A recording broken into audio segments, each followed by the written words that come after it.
Al-Quran ini turunnya kadang berdasarkan namanya. Makanya Nabi SAW mulia, namanya banyak. Al-Quran mulia, namanya juga banyak. Misalnya Al-Quran ini disebut hudan, petunjuk. Betul Pak? Ketika dia jadi petunjuk, dia akan kasih tahu kita mana yang boleh, mana yang tidak boleh. Pak Ustadz, jadi petunjuk di Al-Quran itu luar biasa. Iya. Ada dia umum lafaznya, ada dia khusus lafaznya. Ada umum lafaznya, ada khusus lafaznya. Itu pun ada am, ada khas dalam keilmuan Al-Quran. Bismillahirrahmanirrahim. Assalamualaikum warahmatullahi wabarakatuh. Alhamdulillahi rabbil alamin. Assalatu wassalamu ala asrafil anbiya'i wal mursalin Sayyidina wa maulana Muhammadin wa ala alihi wa ashabihi wa man da'a bida'watihi wa istanna bisunnatihi bi yaumi liqa'i rabbih wa ba'du. Sama-sama kita hormati dan muliakan Ustadz Ahmad Khairino Pandra SH, yang mana beliau adalah qori terbaik satu tingkat internasional. Maka rugi kalau kita tidak menikmati apa yang beliau baca nanti. Yang saya hormati Ketua BKM beserta pengurus, bapak-bapak, ibu-ibu yang saya doakan yang hadir ini, kalau ada yang sakit mudah-mudahan Allah sembuhkan penyakitnya. Yang punya anak dijadikan Allah anaknya soleh dan soleha. Yang punya hutang Allah lunaskan hutangnya. Kalau ada tukang kredit mau nagih lupa alamat rumahnya. Kalau mati insya Allah masuk surga. Apa kabar Bapak Ibu, sehat?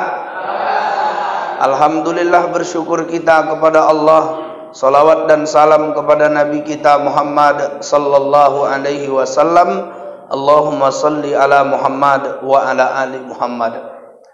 Karena Al-Quran ini turunnya kepada Nabi sallallahu alaihi wasallam. Sebelum kita mengkaji nuzulnya Quran ini, marilah sama-sama kita selawat kepada Nabi sallallahu alaihi wasallam. Salatullah salamullah ala toha rasulillah. Salatullah salamullah ala yasin habibillah. Semuanya. Salatullah ala toha. Salatullah salamullah ala yasin tawassalna bi bismillah wa bil hadi rasul wa kulli mujahidin bi ahlil bariyah. Salatullah salam ala toha rasul. Salatullah salamullah habibillah. Mudah-mudahan kita yang bersolawat kepada Nabi akan bertemu dengan Nabi di surga. Amin. Ya Rabbal. Bapak Ibu jamaah solat Isya dan Tarawih yang dimuliakan Allah Subhanahu wa Ta'ala. Al-Quran ini adalah mukjizat terbesar yang diterima oleh Nabi Sallallahu Alaihi Wasallam. Ketika berbicara tentang wahyu Allah, Pak, berbicara tentang sesuatu yang sangat mulia dan dahsyat. Kalau kita lihat ke belakang, Nabi Isa dan Nabi Yahya alaihi salam itu nabi yang sangat dimuliakan Allah. Bahkan mereka nabi yang paling pintar dalam sejarah yang disejajarkan Allah, hidup satu masa dalam Al-Qur'an, di dalam masa itu. Ketika itu Nabi Yahya alaihi salam kata Allah, "A'udzubillahi minasyaitonir rajim. Ya Yahya khudhil kitaba biquwwatin wa atainahul hukma sabiyya. Wahai Yahya, ambillah kitab Taurat itu, pelajarilah dengan sungguh-sungguh, maka dari kecil dia diberikan hikmah yang sangat besar. Nabi Yahya, Bapak Ibu, Allah muliakan karena dia begitu menguasai ayat-ayat Allah. Nabi Isa alaihi salam dahsyat juga. Ini satu masa, Pak. Nabi Isa ini mamanya waktu itu hamil tapi tidak punya suami. Mamaknya Maryam ini kemudian pada saat itu dicemooh oleh orang-orang. Apa kata mereka? Bapakmu bukan orang jahat, mamakmu bukan penzina. Kenapa kau bisa punya anak seperti ini? Maka saat itu mamaknya fa'asyarat ilaih, memberi isyarat kepada anak bayinya. Kalian kalau nanya jangan sama aku ya, kalian kalau tanya sama bayiku saja. Apa kata mereka? Qalu kaifa nukallimu man kana fil mahdi sabiyya. Bagaimana mungkin kami nanya sama anak bayi yang masih merah dalam ayunan ini? Tiba-tiba Bapak Ibu anak bayinya jawab. Apa kata anak bayinya? Qala inni abdullah. Anak bayinya berkata, aku ini adalah hamba Allah. Ataniyal kitaba wa ja'alani nabiyya. Aku ini diberikan kitab Injil dan aku dijadikan sebagai nabi Allah. Artinya apa Bapak Ibu? Nabi Isa, Nabi Yahya, dua nabi hidup satu masa. Dua-duanya menguasai ayat-ayat Allah. Yang satu menguasai ayat yang turun sebelum dia, yang satu menguasai ayat yang Allah turunkan pada dia. Jadi semua yang wahyu Allah ini Pak mulia. Maka ketika Al-Quran diturunkan, Al-Quran ini adalah kalam Allah yang paling mulia. Mukjizat terbesar. Makanya kalau cerita nuzul Quran, kita bicara tentang proses turunnya Al-Quran. Al-Quran itu kata ulama turunnya yang pertama ke Lauhil Mahfuz. Ya Lauhil Mahfuz itu Pak, tidak ada bisa orang masuk ke dalam kecuali yang Allah izinkan malaikatnya baru bisa masuk. Lauhil Mahfuz tadi tempat yang penuh dengan kerahasiaan Allah. Yang ketika itu bagaimana turunnya, gimana caranya, tak ada yang bisa membahasnya. Dari Lauhil Mahfuz turun lagi ke bawah. Kemana? Ke Baitul Izzah. Atau Mawaqi'un Nuzum. Atau As-Sama'id Dunia. Atau Langit Dunia. Gitu turun, inilah turunnya sekaligus Pak di suatu malam. Maka kemudian ada ulama mengatakan, disinilah Al-Quran turunnya 30 juz dalam satu malam. Itulah malam yang penuh dengan kemuliaan. Kemudian dari langit dunia, itulah turun kepada Nabi Sallallahu Alaihi Wasallam. Ini turunnya berapa lama? Itu lamanya 23 tahun. Jadi selama 23 tahun nih Pak, inilah turun ayatnya.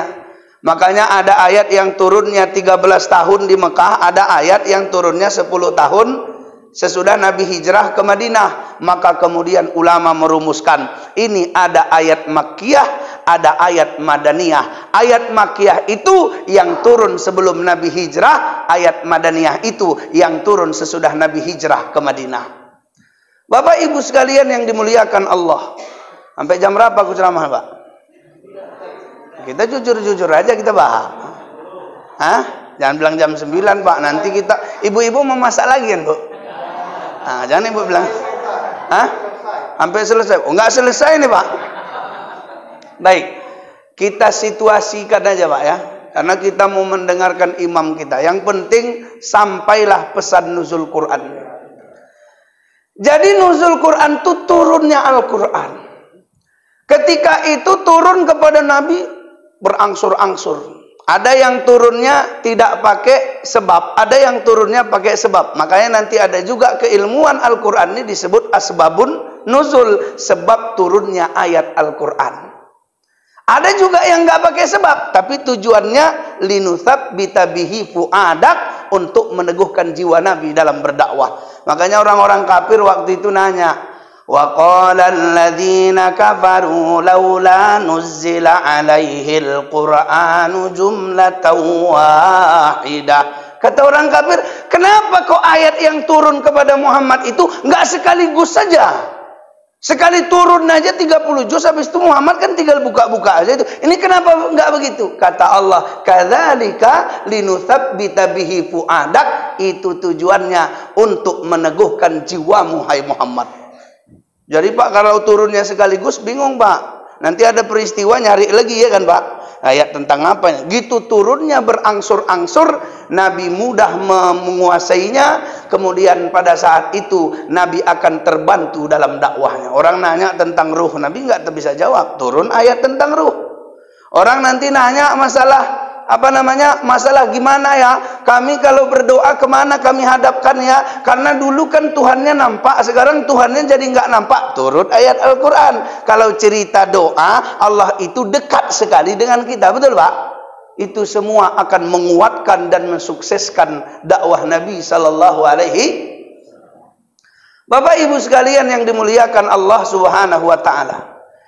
Ketika Al-Quran ini turun kepada Nabi, itu suasananya Pak, bukan biasa-biasa, itu luar biasa suasananya. Maka ketika itu Nabi pertama persiapan dulu. Bagaimana persiapannya? Nabi bertahanus ke Gua Hira. Jadi Pak, usia Nabi 37, 38,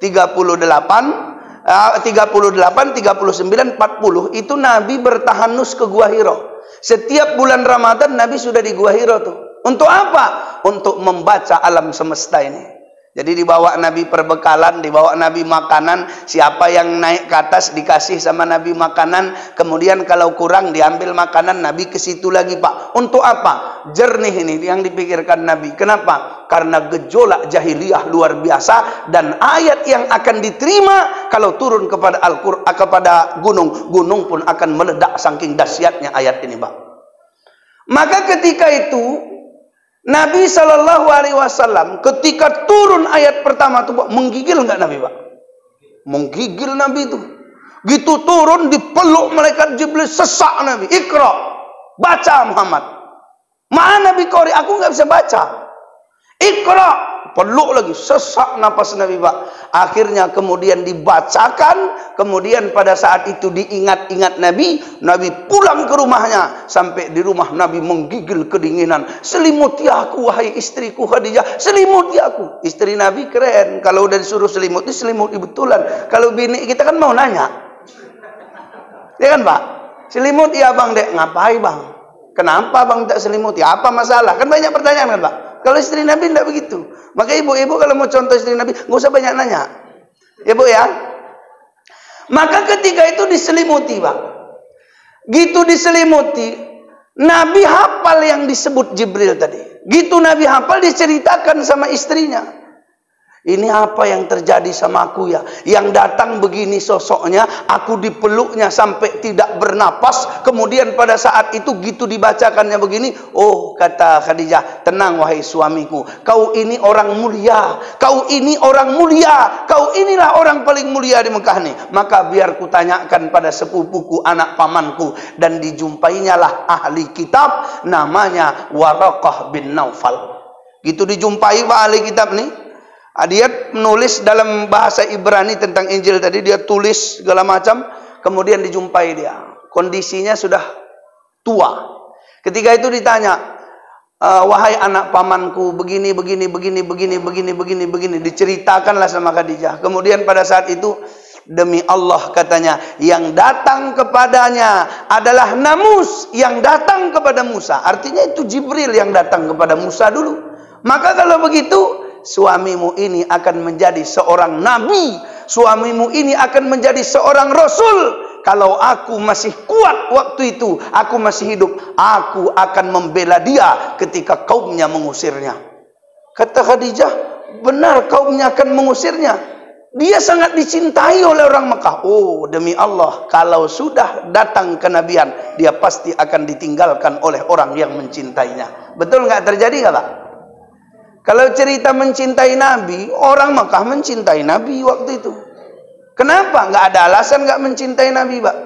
Dari segi nasab paling mulia sampai kepada Nabi Ibrahim alaihis salam. Bahkan yang terbaik kata Nabi, Innallaha astafa Kinanata min waladi Ismaila wa Quraisyan min Kinanata wa hasiman min Quraisyin wastofani min Bani Hasim. Sungguh Allah telah memilih yang terbaik dari keturunan Ismail adalah Kinanah, yang terbaik dari keturunan Kinanah adalah Hasim, yang terbaik dari keturunan Quraisy adalah Hasim, yang terbaik dari Bani Hasim adalah aku, kata Nabi. Itu semua orang enggak mendustakan Pak tentang nasabnya. Kalau cerita tentang fisiknya, semua orang berdecak kagum tentang fisik Nabi. Jadi orang kalau keluar Nabi dari rumahnya Bapak Ibu, mereka akan meninggalkan pekerjaannya hanya untuk menatap wajah Nabi. Itu biasa. Pokoknya itu macam apalah Pak, kalau kita penghibur hati kita. Gitu nengok Nabi kata orang tuh hilang masalahku. Asal nengok muka Muhammad hilang masalahku katanya. Kalau kita sekarang beda Pak, asal tengok orang muka kita mau tambah masalahnya Pak. Itu Nabi luar biasa. Kalau fisik tidak diragukan, kita akan bisa senang sama orang. Kalau fisiknya luar biasa. Makanya aku dulu Pak di kampus termasuk senang orang. Ada masalah? Ada masalah? Ya kan dibilang orang aku Ustaz India, ya kan Pak? Karena agak manis gitu. Ya udahlah, nggak usah kita perpanjang Indianya. Kita lanjut aja yuk. Jadi Bapak Ibu sekalian yang dimuliakan Allah. Kalau cerita fisik, siapa yang nggak senang lihat orang keturunan paling baik, gantengnya paling ganteng, betul nggak? Kita nengok orang yang biasa-biasa aja pun Pak, kalau ada kelebihannya senang kita. Misalnya ada orang kelebihannya misalnya pandai kaligrafi, udah senang orang nengok itu. Ada orang kelebihannya misalnya jago masak, senang nggak orang Pak? Senang. Ada orang kelebihannya jago nyanyi misalnya, gitu. Aku boleh nyanyi Pak? Nggak apa-apa? Nggak apa-apa? Ya misalnya gitu, Ustaz Ramadan itu sebenarnya ceramahnya biasa-biasa aja ya. Tapi kalau udah nyanyi India dia senang aku, kata orang Pak. Boleh aku tes ini? Enggak apa-apa. Jadi misalnya nyanyi. Khusyarham sehti hai, fir bhi chup rehti hai, ab tak kisi ne na jana zindagi kya kehti hai. Khusyar khum sehti, hati ini kadang sedih kadang senang. Fir bhi chup rehti hai, tapi aku tak bisa berkata apa-apa. Oh, udah lupa aku artinya, udah gitu aja. Jadi Bapak Ibu sekalian yang dimuliakan Allah, nengok begitu orang senang Pak. Bagaimana melihat Nabi keturunannya paling baik, kemudian wajahnya paling tampan, cerita sifat-sifatnya paling mulia. Nggak ada alasan orang nggak suka Pak. Kenapa sifatnya mulia? 40 tahun orang hidup bersama Nabi di sekitar Mekah. Mereka rame-rame menitip barangnya sama siapa? Di rumah Nabi Sallallahu Alaihi Wasallam. Mereka kalau dagang nitip ke siapa? Nitip ke Nabi Sallallahu Alaihi Wasallam. Apa kata mereka? Tidak ada orang yang nggak pernah bohong seumur hidupnya selama bersama kita kecuali Muhammad bin Abdullah. Artinya apa Pak? Ceritanya Nabi itu luar biasa. Coba Nabi selama 40 tahun Pak, sekalipun nggak bisa dicari orang dia bohong. Kita pernah bohong nggak Pak? Pernah. Nah, makanya Nabi ketika nggak pulang 3 malam, Nabi pergi misalnya, kemudian 3 malam nggak pulang, sekali pulang istri Nabi nggak pernah nanya abang dari mana, nggak nanya tuh. Kenapa? Karena mereka tahu ini Muhammad ini orang baik, jujur, nggak akan mungkin ada kebohongan nih. Kalau kita coba tes Pak, nggak usah Bapak pulang 3 malam Pak. Sekali pulang, dari mana kau? Oh, udah berantem itu. Nabi panggil istrinya, ya Humairah, wahai pipimu yang kemerah-merahan. Senang gak Aisyah tuh? Senang gak Aisyah? Putih kemerah-merahan. Kenapa? Karena Aisyah tahu ini Muhammad sebenarnya jujur, cuman agak-agak dibuatnya sikit bumbu-bumbunya biar tambah mantap, kan gitu Pak. Coba kalau kita sekarang ngerayu istri, alah apa dibilangnya? Ada maksud kau ini, tahu aku. Jadi mereka tak punya alasan, tapi kata Waraqah bin Naufal, demi Allah mereka pasti akan mengusirnya ketika turun sudah ajaran ini kepada Nabi Muhammad sallallahu alaihi wasallam. Maka Bapak Ibu sekalian, saat itulah luar biasa perjalanan Nabi. Akhirnya mulialah tempat di mana turunnya Al-Qur'an. Gua Hira mulia enggak Pak? Cuman gua batu, panjangnya 1,75 hasta, ukuran hasta besi, lebarnya sekitar 4 apanya. Tapi ternyata 4 hasta aja, tapi ternyata tempat itu mulia. Kenapa? karena di tempat itu turunnya Al-Quran pertama kali. Bulan Ramadan mulia nggak Pak? Mulia nggak? Bulan Ramadan ini bukan hanya mulia karena ada puasa di dalamnya, tapi bulan Ramadan ini jadi sangat mulia karena Al-Quran diturunkan pada bulan ini. Kalau cerita puasa Pak, jauh hari puasa di Mekah belum ada puasa Ramadan, belum ada. Satu tahun Nabi hijrah ke Madinah belum ada perintah puasa Ramadan. Di tahun kedua baru turun perintah puasa Ramadan, tapi Ramadannya sudah sangat mulia karena di bulan itu diturunkan Al-Quran. Syahrul Ramadan alladzi unzila fihi Al-Quran. Pada bulan suci Ramadan Allah turunkan Al-Quran. Jadi itu Pak, dari Allah ke Lauhil Mahfuz, dari Lauhil Mahfuz ke Mawaqi'un Nuzum atau dikenal dengan As-Sama'id dunia, langit dunia. Dari langit dunia kepada Nabi, Jibril antar berangsur-angsur. Yang pertama, ketika Nabi menerima wahyu, Nabi menggigil kedinginan. Apalagi yang dihadapi Nabi waktu menerima wahyu. Ini ditulis dalam kitab Ar-Rahiq Al-Makhtum yang ditulis oleh Syekh Syafiur Rahman bin Abdullah bin Muhammad Akbar bin Muhammad Ali bin Abdul Mukmin bin Fakirullah Al-Mubarakfuri Al-A'zami. Apa kata beliau di situ? Dia menukil perkataan ulama bahwa ketika Al-Quran turun kepada Nabi, ada kalanya pada saat itu seperti bunyi lonceng yang ketika bunyi itu Nabi seakan tersungkur ke bawah saking beratnya Pak. Jadi bukan nerima wahyu senyum-senyum aja, enggak. Ketika datang wahyu itu, ketika Nabi di atas untanya akan roboh ke bawah karena menahan beban wahyu yang turun. Pernah waktu itu Pak, seorang sahabat, dia berada di dekat Nabi, paha Nabi ini menimpa paha dia. Kan kita kalau terlalu penuh kan kadang mau itu Pak, tertimpa. Rupanya wahyu turun, bunyinya seperti ini tadi. Maka ketika wahyu itu turun, maka kata sahabat ini tadi, seakan aku nggak sanggup menahan kaki Nabi, tiba-tiba beratnya luar biasa. Nah itu Pak yang berat. Ada wahyu yang turun itu, malaikat Jibril menjelma menjadi laki-laki yang tampan. Nah, kalau wahyu gini turunnya Pak, itu malaikat Jibril ngajak dialog Nabi. Jadi gitu Jibril datang, sahabat pun kadang pernah lihat. Makanya waktu ada dialog, apa itu Islam, apa itu iman, apa itu ihsan, ya kan Pak? Itu kan ketika Nabi jawab, dia membenarkan. Gitu dia pergi, sahabat nanya, siapa ya Rasulullah? Kalian mau tahu siapa itu? Itu Jibril. Dikejar Umar nggak nampak lagi. Nah itu Pak, kalau berubah jadi manusia. Ada wahyu ini turunnya yang memang Jibril menampakkan wujud aslinya. Karena malaikat Jibril itu Pak, kalau cerita aslinya luar biasa. Dalam riwayat dikatakan sayapnya pun 600. Sekali sayapnya, satu sayap, dua sayap ini dikembangkan, tertutup satu ufuk saking luasnya. Dan Jibril menampakkannya dua kali Pak. Yang terakhir yang kita bahas yang lalu tentang Isra Mi'raj, tampaklah wajah aslinya di Sidratil Muntaha.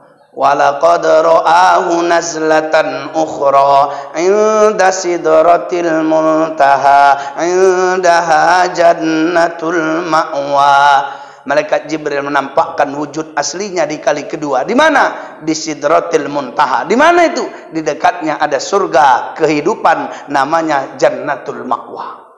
Jadi Bapak Ibu sekalian yang dimuliakan Allah Subhanahu wa taala. Lanjut, Pak. Tanggung, Pak. Oh, enak tanggung pula. Baik. Kita lanjut lagi, Pak. Imam nih pun pahamnya dia nih. Paham. Paling dibilangnya makin lama Bang Madan bercakap makin pendek ku taruh ayatnya. Memang gitu, Pak. Tahu. Jadi Bapak Ibu sekalian yang dimuliakan Allah Subhanahu wa taala. Ketika turun Al-Qur'an Pak kepada di malam Ramadannya jadi sangat mulia. Turunnya di gua yang bebatuan, guanya pun jadi mulia. Turunnya kepada Nabi sempurna kemuliaannya. Pada saat siapa yang memahaminya, dia pun jadi mulia. Ini tengok Ustadz kita nih. Kalau cerita fisik lebih tua kita dari dia, betul Pak? Betul enggak? Tapi kalau cerita mulia, muliaan dia dari kita. Kalau dia ngaji, gubernur pun nggak berani bercakap. Tapi kalau aku ceramah, gubernur berani nggak bercakap? Beranilah, orang ceramah aja kok. Kalau ngaji, diem semuanya, Pak. Inilah jadi mulia karena dekat dengan Al-Qur'an. Maka Al-Quran yang turun tadi manusabbitu bihi fuadak, untuk meneguhkan jiwa, Pak. Untuk Nabi, jiwa Nabi teguh. Untuk kita pun yang mempelajarinya, jiwa kita jadi teguh. Saya ambil contoh begini. Ada kita diuji Allah misalnya dengan nggak punya anak, lama punya anak. Itu kira-kira ujian nggak? Ujian nggak Bapak Ibu? Ini berat ujiannya nih.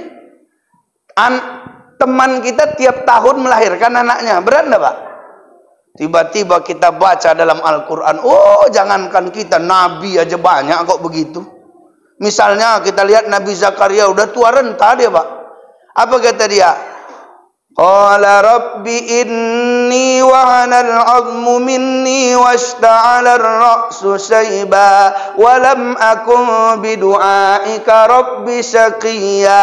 Ya Allah, aku ini sudah tua, tulang belulangku sudah lemah, rambutku sudah memutih, tapi aku belum pernah kecewa kepadamu kalau berdoa, ya Allah. Wa inni khiftul mawaliya min wara'i wa kanat imra'ati aqira fahabli min ladunka waliya. Aku juga punya istri, ya Allah, tapi istriku mandul, tapi aku minta kepadamu, ya Allah, kasihlah aku keturunan. Nah, begitu dia caranya berdoa, Pak. Padahal di posisi sudah tua. Akhirnya apa? Para nabi dan rasul juga dapat ujian begini, jadi teguh hati kita, Pak. Betul?